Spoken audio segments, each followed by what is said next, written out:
Hey there guys, Raj here. Today's video is all about the cigars that I picked up when I was in Havana in Cuba. So I've posted a couple of videos showing you my time out there. Had an amazing time. So check out those videos if you haven't already. And yeah, I had an amazing time out in Cuba. I was there with a friend. We did a lot of walking around, seeing the historical sites, talking to the people, like being immersed in the culture, the food, dancing, but also a lot of chilling out, enjoying the good weather, going to the beach, having some good drinks, and smoking a lot of cigars. I have to be honest. Yeah, had some really excellent cigars while I was out there. Some which I didn't bring back with me, but there are a bunch of cigars which I've got with me now that I'm going to show you. So before I get into that. Buying cigars in Cuba, pretty straightforward. You go to the La Casa del Habano, you can do that. You can go to the hotels, you can go to the cigar factories. You can also go to people on the streets, and they have these things called cooperatives. Now, I didn't do that. You get approached all the time. Hey man, do you want to buy a Cohiba? Do you want to buy a Monte Cristo? As far as I'm aware, those are not fake, even though those are fake, even though the people are saying they're not. For me, it's just not worth it. So, I picked up some great cigars here, and I'm really looking forward to just keeping them in my humidor. I'm definitely smoking less. I mean, while I was out in Cuba, I was going a bit crazy, but I'm smoking less when I'm in the UK, and I think that's better actually. You know, one thing I noticed when I was out in Havana, smoking every day, you know, maybe two, maybe three cigars a day, you don't really get the full flavor of the cigars. You don't really appreciate the cigar as much as I do now when I'm back in the UK and smoking a little bit less frequently. But yeah, let's get into it. The first box, really pleased with this box. This is amazing. From the House of Partagas, one of my favorite brands. This is Serie P number 2. And when I was out in Cuba, I didn't really find... Oh, first of all, like, stock out there isn't as in as much abundance as I'd like it to be.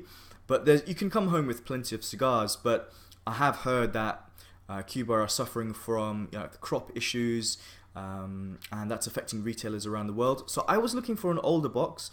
Didn't find too many, but I did manage to find this one from October 2015.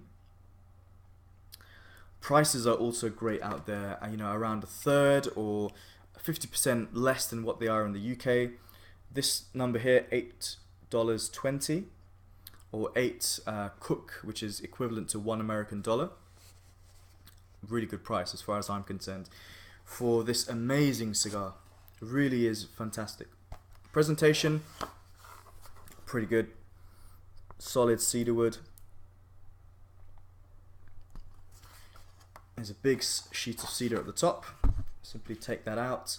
And what I was greeted with when I opened this box was cigars that had been aging really well, because there was a great amount of plume on them. I'm not sure if the camera's really going to pick that up, but each cigar had a good amount of plume, which is like when the oils from the cigar rise to the top and crystallize and form like a white substance that to some people may look like mold, but as long as it's very white, as long as you can brush it up with your fingers, it's just plume, and that's a good sign. The cigars are also very, very oily to the touch. They're very silky in some ways, and that's a good sign that these cigars are aging nicely. So I can't wait to dive into these. I already have. It's a great cigar. A lot of complexity. Probably one of the more fuller-bodied Cuban cigars. And they just look so fantastic. The smell is amazing. The sweet, earthy flavors. Nice bit of cocoa bean in there, which you get on the palate. Nice amount of complexity with this cigar. Really looking forward to seeing how they age, because they've obviously got about a year and a half on them now. But with a box of 25, I'm not going to get through them anytime soon. So, after 3 years, after 5 years, hopefully I still have a few hanging around in my humidors. And looking forward to seeing how the taste develops. So another box here from the brand H. Upmann. This is the La Casa del Habano exclusive.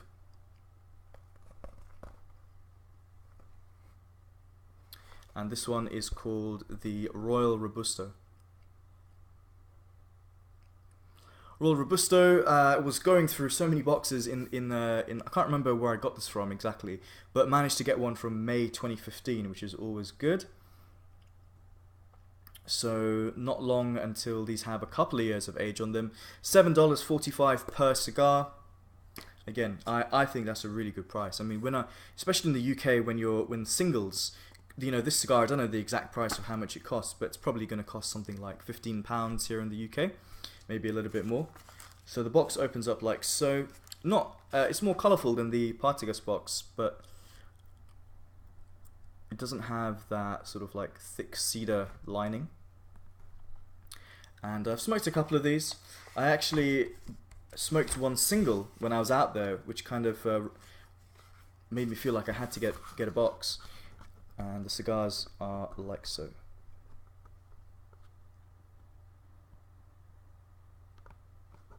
Upmann is a great brand. I was out there with a friend, as I said, and I recommended this brand to him. One thing he picked up on straight away was that they're much more easier to smoke, a little bit lighter, but they have a lovely sweetness, I found, with my experience with H. Upmann.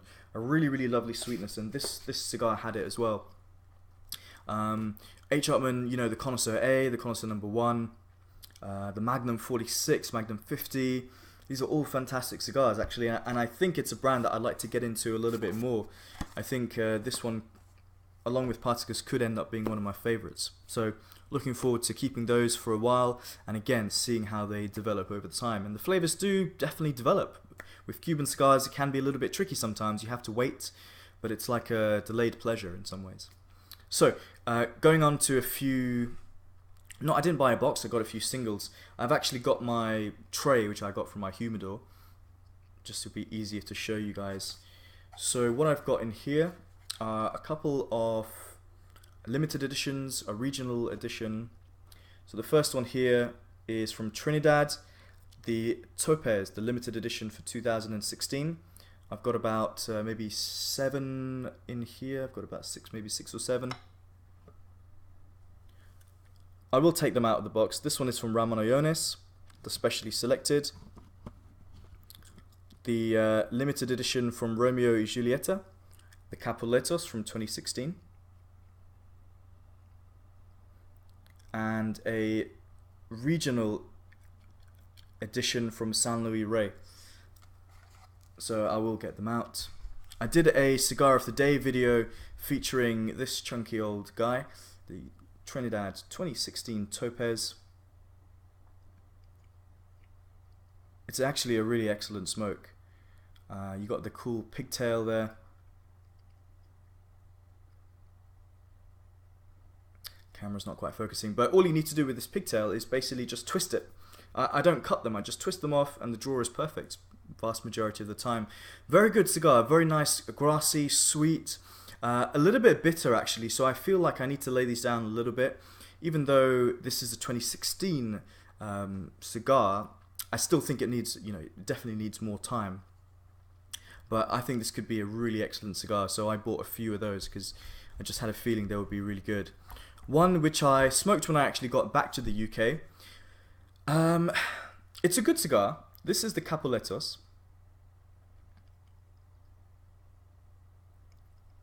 I don't actually think it's ready to be smoked though. It was too fresh, didn't really offer me a huge amount of flavour. There was something in the background telling me something woody, something, you get that kind of sweet tobacco taste is the best thing I can say, which gave me a feeling that this could be good with maybe a few more months, maybe a few more years actually, until this one becomes really ready to smoke. So I'm not really going to touch that. I've only got 2 in my humidor anyway. So, and then so the Ramon Allones, one of my favourite cigars of all time, the specially selected.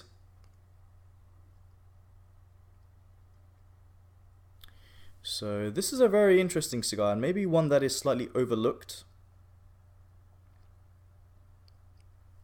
It's a great little Robusto with a bit of a box press on it, kind of a box press. It's very, very interesting on the palate. You get all different types of flavors. It's quite a mixture. It kind of feels like a mixture between like a Cohiba and a Monte Cristo together. That's kind of the feeling I get. Could be wrong, but definitely a cigar worth checking out. And in hindsight, I should have brought back a few more, but you know, maybe when I go back to Cuba, I'll have to get a few more.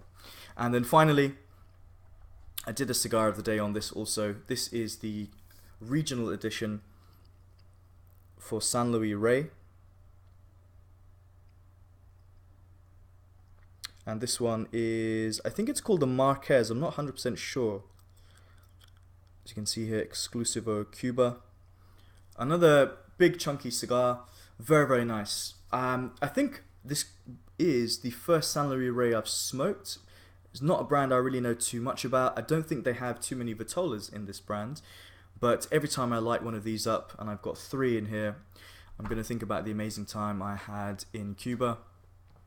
And some of the amazing cigar-related experiences I had as well. Checking out the La Casas, checking out the shops, the cigar factories, the tobacco plantations, and smoking a cigar which has been completely handmade in that country, and smoking it in that country was a great experience. So guys, let me know, have you tried any of these cigars? Have you been to Cuba? Have you been to Havana? Are you planning on going? Anything you have to say, let me know, and take care. See you soon. Bye.